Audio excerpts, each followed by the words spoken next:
अमित शाह पर आपत्तिजनक टिप्पणी, गाली गलौज वाली डाली पोस्ट। सोशल मीडिया पर केंद्रीय गृह मंत्री अमित शाह और छत्तीसगढ़ के कुछ अधिकारियों समेत कई बड़े लोगों के खिलाफ आपत्तिजनक टिप्पणी और गलत जानकारी वाली पोस्ट शेयर करने का मामला सामने आया है। इस संबंध में रायपुर के सिविल लाइन थाने में शिकायत दर्ज कराई गई है। शिकायतकर्ता ने पोस्ट शेयर करने वाले व्यक्ति के खिलाफ सख्त कार्रवाई की मांग की है। पुलिस ने शिकायत के आधार पर मामला दर्ज कर जांच शुरू कर दी है। पुलिस सोशल मीडिया पर साझा की गई पोस्ट, उसके स्रोत और शेयर करने से जुड़े तथ्यों की जांच कर रही है। जांच में सामने आने वाले तथ्यों के आधार पर आगे कार्रवाई की जाएगी।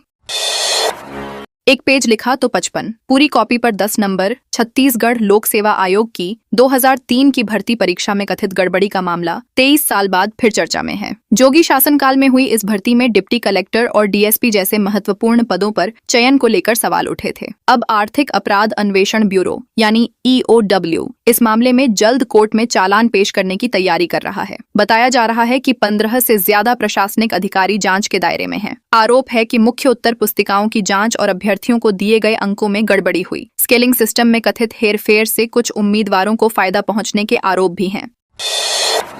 सड़क पर गड्ढे दलदल, धान की रोपाई कर विरोध प्रदर्शन। बिलासपुर से रतनपुर केंदा केनवची NH 45 की खराब हालत के विरोध में कांग्रेस विधायक अटल श्रीवास्तव और समर्थकों ने गुरुवार को अनोखा प्रदर्शन किया। उन्होंने गड्ढों और दलदल से भरी सड़क पर धान की रोपाई कर विरोध जताया और करीब 2 घंटे धरना दिया। प्रदर्शनकारियों ने सड़क निर्माण की उच्च स्तरीय जांच कराने तथा ठेकेदार और जिम्मेदार अधिकारियों पर कार्रवाई की मांग की। बिलासपुर रतनपुर से पेंड्रा केम्वची तक करीब 510 करोड़ रुपए की लागत से 97 किलोमीटर सड़क बनाई जा रही है। बारिश के बाद कई जगह नई सड़क उखड़ गई है और बनी सड़क पर भी दरारें सामने आई हैं। उत्तर मध्य छत्तीसगढ़ में भारी बारिश का अलर्ट। छत्तीसगढ़ में बारिश का दौर जारी है और मौसम विभाग ने उत्तर तथा मध्य छत्तीसगढ़ में कई जगह मध्यम से भारी बारिश का अलर्ट जारी किया है। अगले 7 दिनों तक बारिश जारी रहने की संभावना जताई गई है। सरगुजा, बिलासपुर और दुर्ग संभाग में कई स्थानों पर बारिश हुई। कोरबा के पाली क्षेत्र में नदी में बहने वाले 45 वर्षीय गेंदलाल का शव करीब 24 घंटे बाद मिला। वहीं रायगढ़ के धर्मजयगढ़ ब्लॉक में पुटुकछार का रपट्टा पुल 4 दिनों से पानी में डूबा है। इससे खम्हार पुटुकछार मार्ग बंद है और ग्रामीणों के साथ स्कूली बच्चों को भी आवागमन में परेशानी हो रही है। महिला को मृत समझ पुलिस ने कमरे में लगाया ताला। बेमेतरा के वार्ड नंबर 7 में एक महिला द्वारा जान देने की कोशिश के मामले में पुलिस की कार्यप्रणाली पर सवाल उठे हैं। देविका साहू ने किराए के मकान में खुद को नुकसान पहुंचाने की कोशिश की थी। आरोप है कि मौके पर पहुंची पुलिस ने उन्हें मृत समझकर कमरे में ताला लगा दिया। करीब 2 घंटे बाद कमरे का ताला खोला गया तो महिला की सांसें चल रही थीं। इसके बाद उन्हें अस्पताल ले जाया गया, शेखकोड़ीकर, जहां ICU में भर्ती कराया गया। अब उनकी हालत में सुधार बताया जा रहा है। देविका अपने 3 बच्चों के साथ बेमेतरा में रहती थीं। घटना के समय बच्चे स्कूल गए हुए थे। 300 किलो नकली पनीर गड्ढे में नष्ट किया फैक्ट्री सील। महासमुंद में वैद्य फूड प्रोडक्ट्स के प्लांट से जब्त करीब 300 किलो पनीर जांच में अमात आय के मानक पाया गया। प्रशासन के अनुसार यह प्रतिबंधित एनालॉग पनीर था। इसके बाद JCB से गड्ढा खोदकर पूरे पनीर को नष्ट कर दिया गया और उत्पादन यूनिट को सील कर दिया गया। संचालक शोभित सिंह के खिलाफ कानूनी कार्रवाई शुरू की गई है। खाद्य विभाग की टीम ने शिकायत के बाद 17 अगस्त की देर रात प्लांट में छापा मारा था। करीब 3 एकड़ में चल रही फैक्ट्री से पनीर बरामद हुआ था। विभाग के अनुसार यहां तैयार उत्पाद रायपुर और ओडिशा तक भेजा जा रहा था। ममता फाइन डाइन रेस्टोरेंट के फ्रीजर में मिले वेज नॉन वेज। रायगढ़ में खाद्य औषधि प्रशासन की टीम ने कई होटल और रेस्टोरेंट का निरीक्षण कर खाद्य सुरक्षा नियमों की जांच की। सोनू मुड़ा, सुभाष चौक समेत अन्य स्थानों पर हुई कार्रवाई में ममता फैमिली फाइन डाइन रेस्टोरेंट के एक ही फ्रीजर में वेज और नॉन वेज खाद्य सामग्री रखी मिली। इस पर संचालक को नोटिस जारी किया गया है। वहीं देवा स्वीट्स में जांच के दौरान दूध की जगह दूध पाउडर और वनस्पति तेल से पेड़ा, चमचम समेत अन्य मिठाइयां तैयार किए जाने की बात सामने आई। विभाग ने दोनों प्रतिष्ठानों को नियमों का पालन करने के निर्देश दिए हैं और आगे की कार्रवाई की प्रक्रिया शुरू की है।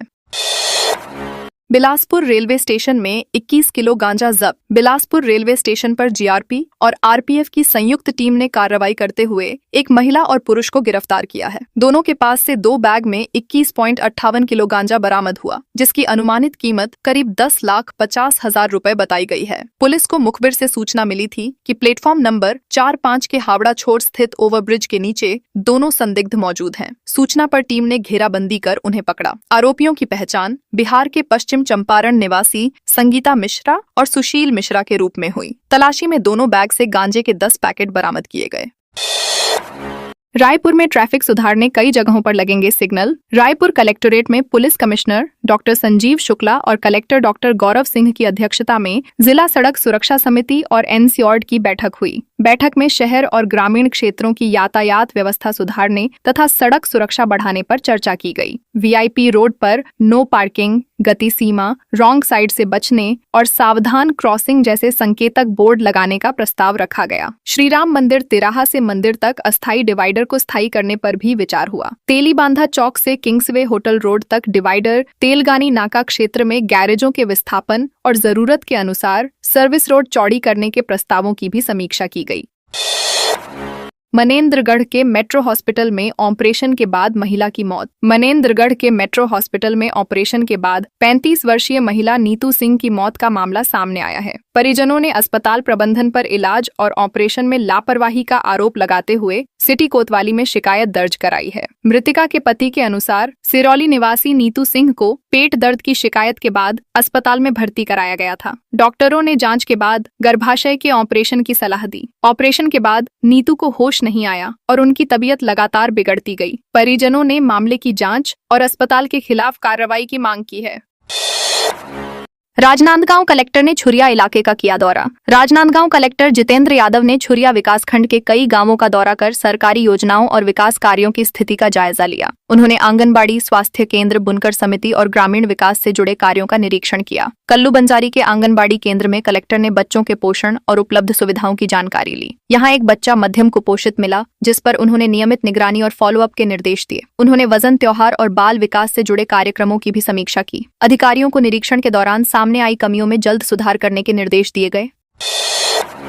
जांजगीर में बिजली कटौती और खराब सड़कों पर भड़के मंत्री। जांजगीर चांपा जिले के प्रभारी मंत्री और वित्त मंत्री ओपी चौधरी ने गुरुवार को जिला स्तरीय अधिकारियों के साथ समीक्षा बैठक की। बैठक में जिले में चल रहे विकास कार्यों और सरकारी योजनाओं की प्रगति की जानकारी ली गई। मंत्री ने बिजली कटौती, खराब सड़कों और निर्माण कार्यों में हो रही देरी पर नाराजगी जताई। उन्होंने अधिकारियों को स्पष्ट निर्देश दिए कि आम लोगों को बिजली और सड़क जैसी मूलभूत सुविधाओं में परेशानी नहीं होनी चाहिए। मंत्री ने निर्माण कार्यों की गुणवत्ता से किसी भी तरह का समझौता नहीं करने और सभी परियोजनाओं को तय समय सीमा में पूरा करने के निर्देश दिए। कृषि मंत्री की पत्नी ने जैविक खेती की शुरू। रामानुजगंज में कृषि मंत्री रामविचार नेताम की पत्नी पुष्पा नेताम ने अपने गृह ग्राम सनवाल में जैविक खेती की शुरुआत की। उन्होंने खुद खेत में जैविक तरीके से खेती शुरू कर ग्रामीणों को प्राकृतिक खेती अपनाने का संदेश दिया। खेती शुरू करने से पहले गांव की परंपरा के अनुसार कार्यक्रम आयोजित किया गया। इस दौरान खेत में काम करने वाली महिलाओं के सुख और समृद्धि की कामना की गई तथा उन्हें तेल, सिंदूर और अनाज वितरित किया गया। ग्रामीण मान्यताओं में खेती की शुरुआत से पहले इसे शुभ माना जाता है। पुष्पा नेताम की इस पहल से किसानों को रासायनिक खाद और कीटनाशकों का उपयोग कम करने की प्रेरणा मिलने की उम्मीद है।